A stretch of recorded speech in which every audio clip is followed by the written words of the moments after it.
राज्यासाठी सगळीकडेच मुंबईसह असं म्हणणं आहे.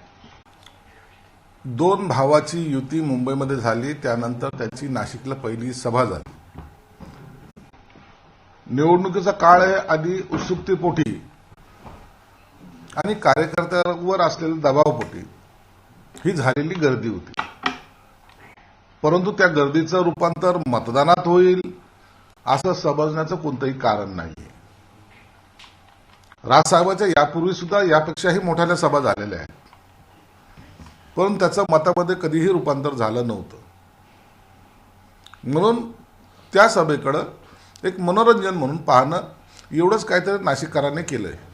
आज उद्धव ठाकरे संभाजीनगरमध्ये सुद्धा सभा घेणार आहेत. मुख्य टार्गेट तुम्हीच आहेत, तुमचे पोस्टर्स पण लावलेले आहेत ग्राउंडवर काही व्यंगात्मक करून. उद्धव साहेबांची सभा ही मजबुरी म्हणून त्यांना घ्यावी लागते. तुम्ही आता जाऊन बघा, जे पूर्ण ग्राउंड होतं त्याला अर्ध कसं करता येईल, स्टेज पुढं मागं कसं सरकवता येईल, हे सगळे जादूचे प्रयोग त्या ठिकाणी केलेत. आणि महत्व त्या सभेचं असं आहे की आता त्या सभेमध्ये आमचे कार्टून दाखवण्यापर्यंत त्यांना पुढे जावं लागलंय. म्हणून आम्ही तरी आमचं ते मोठेपण समजतो की आमची गरज सुद्धा त्यांना तिथं आता सभेच्या ठिकाणी पडते. एकेकाळी विचार देणारी ती सभा त्या ठिकाणी शिवसेना प्रमुखाची व्हायची. आज तिथं टोमण्यांची सभा होणार आहे आणि अवघे 20 ते 25 मिनिटाच्या वर तिथं भाषण होणार नाही हे ठरलेलं आहे. या सभेमध्ये एकनाथ शिंदे हे मेन टार्गेट असणार आहेत, कारण की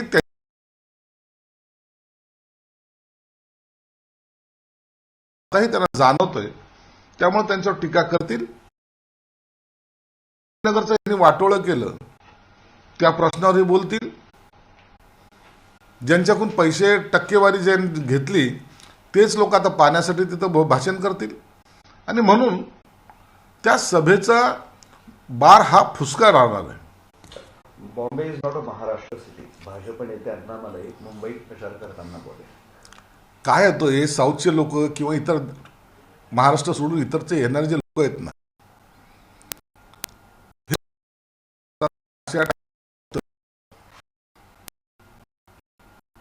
खरं तर जे काही सांगितलं पाहिजे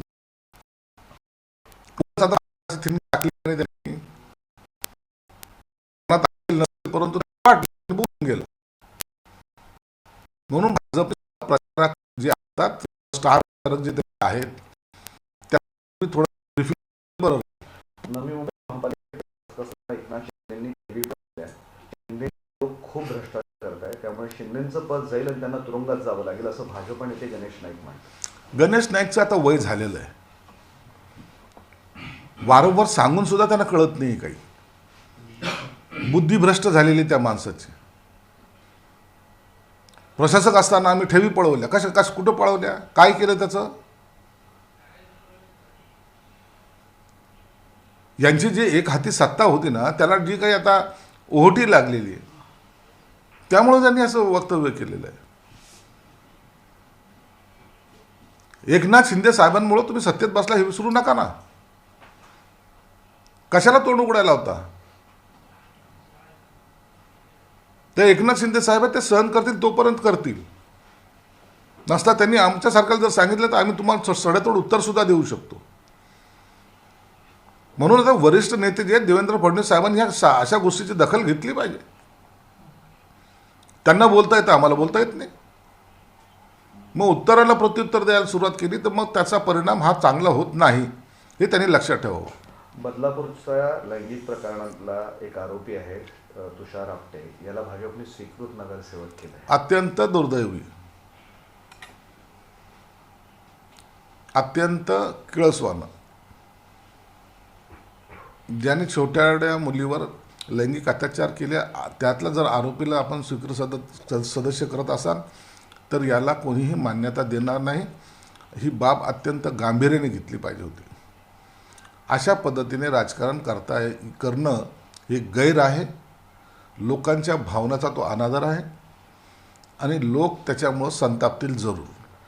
म्हणून असे निर्णय घेताना पक्षांनी हे सगळ्या लोकांची पार्श्वभूमी ही पाहिली पाहिजे होती. अंबरनाथमध्ये तुम्ही भाजपची खेळी उलटवली आणि ठिकाणी भाजप असं करतं, तुम्ही काँग्रेसचे 10 नगरसेवक फोडून सत्ता स्थापन केली. शिंदेंनी विशेष लक्ष घातलं होतं तिथे.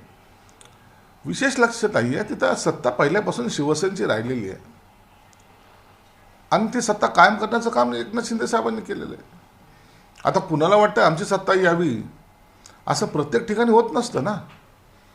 म्हणून एकनाथ शिंदे साहेबांनी त्यांच्या मुळात श्रीकांत शिंदे साहेबांनी तो गड राखला, एवढं मात्र निश्चित आहे. भाजपनं अनेक ठिकाणी मुंबईत अमराठी उमेदवार उभे केले आणि त्यांना पाडण्यासाठी शिवसेना म्हणजे तुम्ही हालचाली पडद्यामागून करताय असा एक आरोप होतोय तुमचा. असं काही नाही. आम्ही जेव्हा युती करतो तेव्हा युती करतो आणि अवघ्या महाराष्ट्राला माहिती आहे एकनाथ शिंदे साहेब जेव्हा एखादी गोष्ट करतात ती उघडपणे करतात.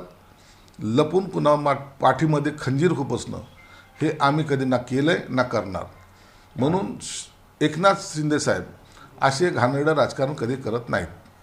एका गुन्ह्यामध्ये ठाण्यातल्या फडणवीस आणि एकनाथ शिंदेना गोवण्याचा प्रयत्न महासंचालक पांडे तत्कालीन यांनी केला होता असा अहवाल आता पोलिसांनीच दिलेला आहे. पांडे हा मुळामध्ये क्रिमिनल माइंडेड होता.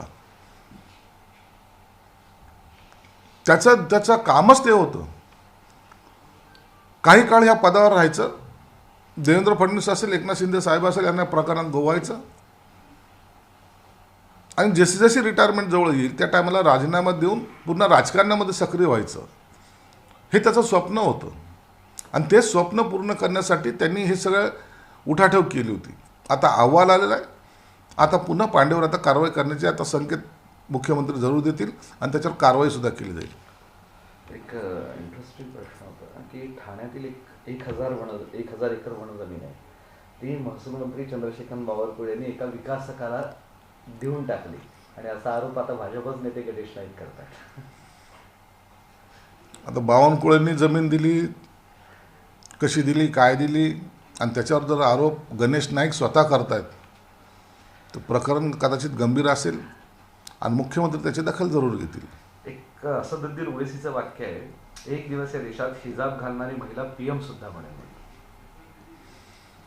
आम्ही महिला जर PM बनली ती कोणत्या जाती धर्माची आम्ही याला महत्त्व देत नाही. आमच्याकडं आदिवासी भगिनी राष्ट्रपती झालेली आहे. आमच्याकडं सरदारजी बांधव राष्ट्रपती झालेले आहेत. अब्दुल कलाम हे सुद्धा राष्ट्रपती झालेत. म्हणून जातीवर आधारित पदं निर्माण नसतात तर ती क्वालिटीवर आधारित असतात. डॉक्टर अब्दुल कलामांचं नाव आजही आदबीने घेतलं जातं, त्यांना एक रिस्पेक्ट दिला जातो. जयलसिंगला एक रिस्पेक्ट आहे, राष्ट्रपती मुर्मूला एक वेगळा रिस्पेक्ट आहे. म्हणून हे जे काही पदं असतात त्या पदावर जो काही विराजमान होतो त्याला जातीचा लवलेश नसावा, तो भारतीय आहे हेच महत्त्वाचं. एक राज ठाकरेंचं विधान आहे, नाशिकच्या तपोवनातील झाडं छाटायच्या आधी सत्ताधाऱ्यांनी पक्षातील लोक कार्यकर्ते छाटली आणि आता बाहेरून लोक आणून सत्ता गाजवत आहे. भाजपची त्यांची अंतर्गत खेळी आहे. भाजपमध्ये काय निर्णय घ्यायचा हा त्यांच्या पक्षांतर्गत प्रश्न आहे. काही छाटले, काही आले, त्याच पद्धतीने मनसेमध्ये बी झालेलं आहे, उभटामध्ये बी होतं आहे. म्हणून इतरांकडे नाव ठेवण्यापेक्षा, इतर पक्षावर नाव ठेवण्यापेक्षा आपल्या पक्षाचं सुद्धा काय छाटाछाट चालू आहे त्याच्याकडे सुद्धा लक्ष दिलं पाहिजे. बॅरिकेड काढले तुम्ही रात्री, त्यावरून बरेच जण नाराज व्यक्त करतायत आणि ट्रॅफिक त्यामुळे आणखी कोंडी होण्याची शक्यता आहे. आकाशवाणी चौकातलं जे बॅरिकेड काढले गेलेलं आहे त्याची मागणी गेल्या 3-4 वर्षापासून स्थानिक लोक करत होते. जवळपास त्या ठिकाणचा असलेला व्यापार थंडावला होता, लोकांची येणे जाण्याची अडचण होती आणि लोकांना जे काही अडचणीचं ठरतं त्यावर निर्णय घेणे कधी हिताचं असतं. काल थोडा वेळापुरती ती ट्रॅफिक अडली हे निश्चित आहे, पण तो आज ती रेग्युलर झालेली आहे आणि त्याच्यामुळं बॅरिकेड काढल्यामुळं काय अडचण निर्माण होईल असं मला वाटत नाही. म्हणून आम्ही घेतलेला निर्णय तो योग्य आहे. 2 भाऊ एकत्र आल्यामुळे मुख्यमंत्र्यांची पोटदुखी होती असं आदित्य ठाकरे म्हणतात. 2 भाऊ एकत्र आल्यामुळे पोटदुखी व्हायचं काय कारण आहे? काय चमत्कार घडणार आहे? उभाटाची ही मजबुरी आहे, ते राजसाहेबांना बरोबर घेण्याची. काँग्रेस त्यांच्याबरोबर नाही, राष्ट्रवादी त्यांच्याबरोबर नाही. जे छोटे मोठे 5-25 पक्ष विधानसभेच्या टायमाला त्यांनी जवळ केले होते ते त्यातला एकही नाही. म्हणून ते मजबुरीमध्ये झालेली युतीचा महाराष्ट्राच्या राजकारणावर काहीही परिणाम होणार नाही. आपण पाहिलं असेल नगरपालिकेच्या निवडणुकीमध्ये त्यांचं काय हालत झाली. 322 ठिकाणी नगराध्यक्षाच्या निवडणूक होत्या, 8 का 9 ठिकाणी आलेत. म्हणून त्यांचा आता सफाया पूर्णपणे झालेला आहे. म्हणून पोट दुखायचा वगैरे काही विषय येत नाही. अखेरचा एक प्रश्न विचारतो. त्या रश्मी शुक्लाने जो अहवाल दिला गुन्ह्यातून काढायला एकनाथ शिंदे आणि फडणवीसांना, त्यावर संजय राऊत साहेबांचं असं म्हणणं आहे रश्मी शुक्ला या RSSच्या कार्यकर्त्या आहेत, ते भाजपचं काम करतात, त्यांच्या अहवालावर विश्वास ठेवता येणार नाही. आता रश्मी शुक्लाने जो अहवाल दिलेला आहे त्यावर संजय राऊतने असं भाष्य करणं चुकीचं आहे. एक पदाधिकारी, मोठ्या पदावर असलेली पदाधिकारी दिलेला तो अहवाल आहे. परंतु संजय राऊत त्याला RSSचा कार्यकर्ता म्हणेल, उद्या पाकिस्तानचा हेर म्हणतील, परवा डोनाल्ड ट्रम्पचा हस्तक म्हणतील. असे विधानं करून उगाच तरी चर्चा दुसरीकडे भरकटवणं हे संजय राऊतचा धंदा आहे.